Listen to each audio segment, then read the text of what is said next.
Stephen Jaffe, thank you for joining us on No More Fools Day, April 1st. Thank you. It's good to be back. Yeah, it's good to see you again. I asked you how you were doing in Green Room, and you just said tired. I imagine you are going through what you guys are campaigning, and so tell everybody why you decided to run in general. Well, a lot of people know that those of us in San Francisco think we live in the greatest place in the world, and everything here we have the best. But there's one thing San Francisco lacks, and that is a voice in the U.S. Congress. The incumbent in the U.S. Congress in the 12th district is completely out of touch and disconnected with her constituents. And I'm running to give San Francisco the voice that it deserves and needs in the Congress. That's the short version. And I thank you. That pretty much sums it up. I think not only is it's San Francisco, but the person you're trying to replace is somebody that nationally we take issue with as progressives. So it's a big challenge, and you're out there hitting the road, doing all sorts of stuff. I would go our normal route, but I wanted to just, you've been dealing with some issues within the Democratic Party here, and there's a lawsuit going on. Can you just talk on that really bit? What's happening with that? Well, California has something which I think ought to be rid of, which is incumbents who want to run for the same office receive an automatic endorsement of the state party. The only way to challenge that is for the challenger to collect 20% of the signatures of all the delegates in the district, which is relevant to the challenge. I did that, and then I was told after I turned in enough signatures that I had not turned in enough signatures because the state party said it was using a list with more delegates on it than the list that it had given me. In other words, they changed the rules after the game was over, moved the goalposts. There's a lot of ways to say it. Sure, they cheated. Well, thank you. That's the gist of the litigation, is that they should not be able to do that. And that's the substance of the lawsuit. Okay, and all right. So they're not playing friendly with you, is what it comes down to, and it's come at a lot of expense and a lot of time lost, I'm guessing, as you're running in this office, right? Expense for sure. Time, yes, a little bit, but I feel that it's important for me and for other progressives not to just cave in when these kinds of tactics are used. There's a statewide policy and probably a national policy coming out of the DNC to keep incumbents in office and suppress progressive challengers. That's the best way I could say it. Absolutely. So I'm one of those progressive challengers. My colleague down in LA, Maria Estrada, who's running to unseat the Assembly Speaker, Anthony Rendon. She's got the same kind of lawsuit going, not a little different on the facts, but the same cheating kind of allegations in it. And I think it's important for progressives to stand up.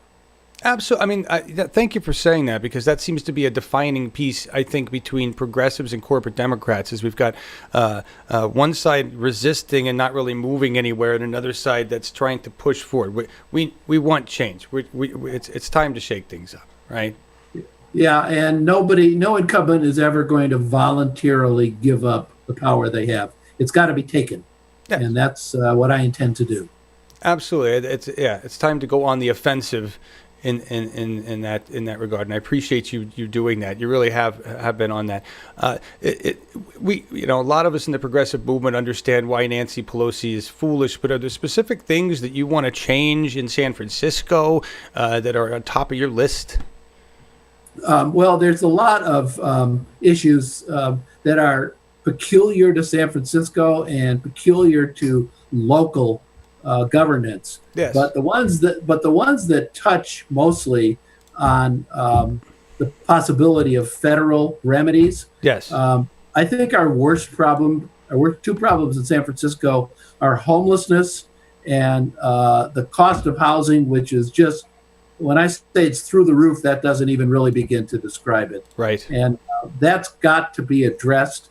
And those two, to use a new word that's in vogue these days, they intersect with each other. Um, One of the major causes of homelessness is evictions and gentrification, and that's because corporate Democrats pander to real estate developers and landlords. And I think that one of the ways to stop that is to get the federal government involved and use whatever possible resources can be used. What I have in mind on homelessness is if I get elected, and when I get elected, I'm going to immediately contact both FEMA and the Surgeon General and have FEMA declare a disaster area in San Francisco and have the Surgeon General or the CDC declare a health emergency and move resources in here and try and take care of a problem which the city either is unwilling or unable to do. Wow. That's like some immediate direct action. Are you sure you don't want to hold back and have a study and take a little? It's too soon for that, Steve. Yeah, I appreciate the sarcasm. Thank you. Sorry, I just gotta go. It just seems like, in one of the most progressive states in the country, you would have seen progress faster in terms of the homelessness and inequality going on there. And one would think so. One would think so, but it's getting worse. And San Francisco, the city, has a $250 million with a B dollar budget to deal with homelessness, and it just keeps getting worse.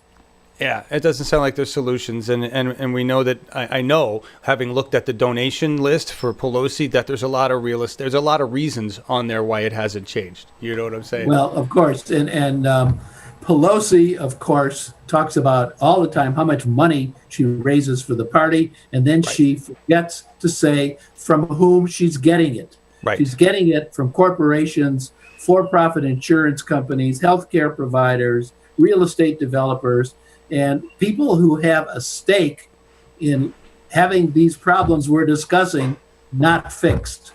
Exactly. Thank you. We're running short on time. Tell everybody where you're going to be next. I know you're always on the road. Where can they meet you next to support you or hear more from you?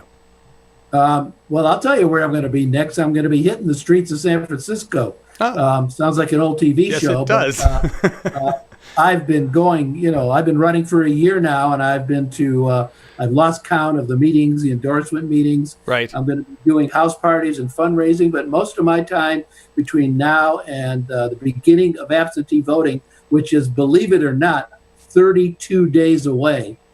32 days away, people will start voting absentee ballots. I'm going to be on the streets talking to people, which I've been doing for a year, handing out my literature and knocking on doors. Wow, that's awesome. And so where can they go to support you, Stephen? The website is Jaffe for Congress with the number 4.com. That's also the Facebook page. That's also the Twitter page. They all have donations on there. And if you're feeling particularly generous and impulsive, it's donate.jaffeforcongress.com. There you go. And I know you're active on Twitter, and I think that's really you. So everybody, when you donate to Stephen, please share with hashtag No More Fools and mention him, and we'll get back with you with a thanks. So let's help Stephen, because he's going against somebody who can raise gobs of money, and then she takes that money and does nothing for you with it. She votes her donors. There you go. She does not vote her constituents. Awesome. Stephen Jaffe, thank you so much for being with and joining us right now, and continue the progressive fight, sir. Thank you for having me back on. I look forward to being back on again. Yes, I'm hoping you and I can do a town hall down there with some other progressives covering some general issues. Or a debate. I will say it right now. Nancy, if you're willing, we're here. Or anybody else you'd like to challenge to a debate, call them out right now. Anybody who's running against Pelosi has not debated an opponent since 1987. Here's your chance to practice, Nancy. You're going to need it. Correct. Thanks very much. Thanks, Stephen. See you later.